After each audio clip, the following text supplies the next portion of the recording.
Bonjour, je vais vous présenter Tom Martin, qui est parrainé par le club de Saint-Calais. À toi, Tom. Confucius, homme politique et philosophe chinois du VIe siècle avant Jésus-Christ, a un jour dit « Notre plus grande gloire n'est pas de ne jamais tomber, mais de savoir nous relever chaque fois que nous tombons. »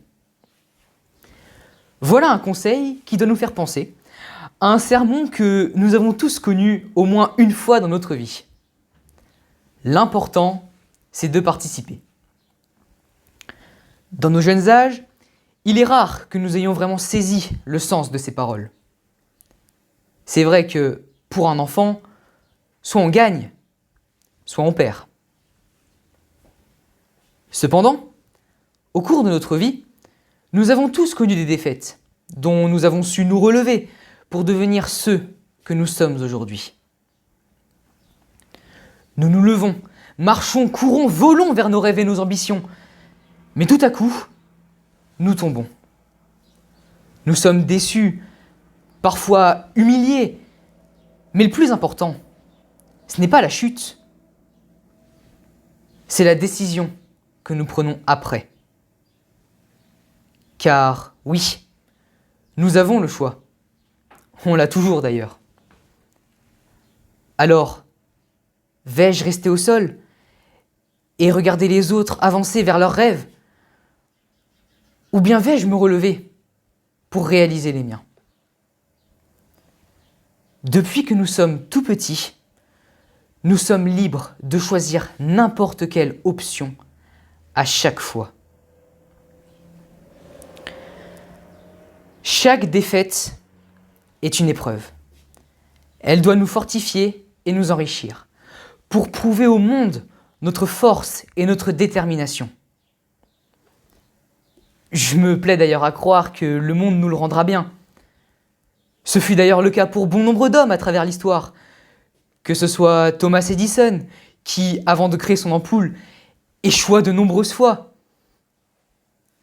Enfin, pas tout à fait.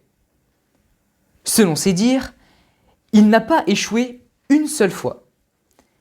Il a simplement trouvé 10 000 façons qui ne fonctionnaient pas. Nous avons également l'exemple de Walt Disney, qui s'est vu refuser je ne sais combien de prêts dans des banques différentes pour son ridicule projet de parc à thème. Mon dernier exemple est celui d'un homme qui a tout perdu. Sa femme l'a quitté, il s'est fait renvoyer de son travail et s'est donc retrouvé à la rue. Mais il avait un talent très particulier. Il cuisinait le poulet comme personne auparavant. Alors, il décida d'ouvrir son restaurant, qui eut un fort succès. Il put donc en ouvrir un deuxième, un troisième, un quatrième, et ainsi de suite partout dans le monde. Aujourd'hui, il est connu pour avoir créé l'une des plus grandes enseignes de fast-food mondiales, KFC. Cet homme s'appelait le général Sanders. C'est bien beau tous ces exemples de réussite, mais moi ce n'est pas pareil. À tous ceux qui pensent cela d'eux-mêmes, j'espère vous faire réaliser que si vous en êtes capable, il ne faut simplement pas s'arrêter à la moindre difficulté. Par exemple, durant vos études, je suppose que vous avez tous eu au moins une note catastrophique. Avez-vous arrêté votre parcours scolaire pour autant? J'en doute fort. Avez-vous continué et persévéré pour réussir le prochain contrôle? Cela me paraît plus probable. J'en vois certains penser qu'ils ne réussissent jamais, qu'ils ne savent que tomber. Je vous rappelle que vous avez gagné une course mortelle, avec des millions de participants, et que vous êtes le seul à vous en être sorti indemne. Voilà une première victoire. Mais il y en a eu d'autres. Cela a peut-être été de voir le visage de votre mère, heureuse de recevoir ce sublime collier de nouilles de votre fabrication. Chaque rire que vous avez eu, chaque sourire, chaque pensée positive est une gloire. Surtout dans le contexte sanitaire actuel. Savoir garder l'assurance d'être la personne que nous sommes et voir le côté positif des choses sont là les plus belles victoires que nous pouvons accomplir. Il est vrai que certains vont avoir une réussite plus visible que d'autres, pour la société en tout cas. Mais ces gens sont comme vous et moi. Ils ont un vécu, ils ont réussi et ont échoué pour arriver là où ils en sont aujourd'hui. Ne croyez pas que cette réussite vous est inatteignable. Comme l'a dit Albert Einstein, la vie, c'est comme une bicyclette. Il faut avancer pour ne pas perdre l'équilibre. Je me permettrai juste de rajouter que tomber peut arriver.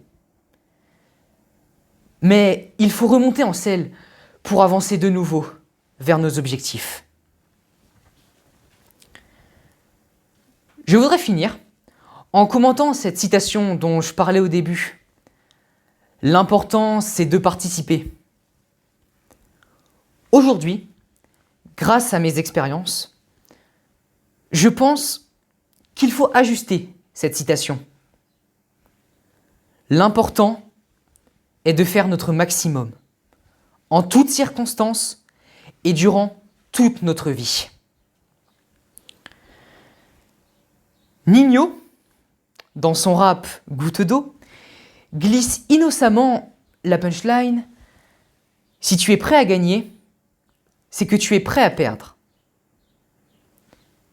Sous-entendu, la victoire ne doit pas être vue comme un besoin ou une nécessité, mais comme une récompense. Très valorisante, certes, mais facultative, car elle n'ajoute et n'enlève rien aux efforts que vous avez pu fournir. On ne gagne pas toujours, certes.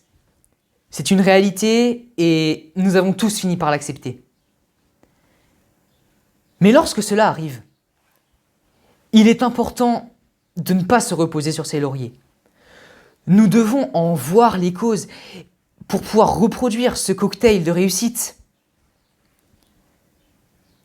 J'invite tout le monde, lorsque vous rentrerez chez vous, à porter une attention particulière à chacune de vos petites victoires du quotidien. Cela peut être réussir à vider le lave-vaisselle sans rien casser, ou bien simplement rester réveillé jusqu'à la fin du film du soir.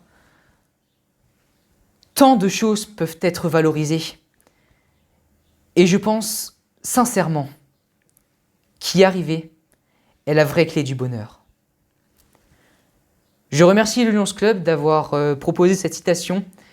Elle m'a permis de développer une réflexion que je n'aurais pas forcément eue en dehors de ces épreuves. Et ça a profondément changé certaines facettes que j'ai par rapport à la vie.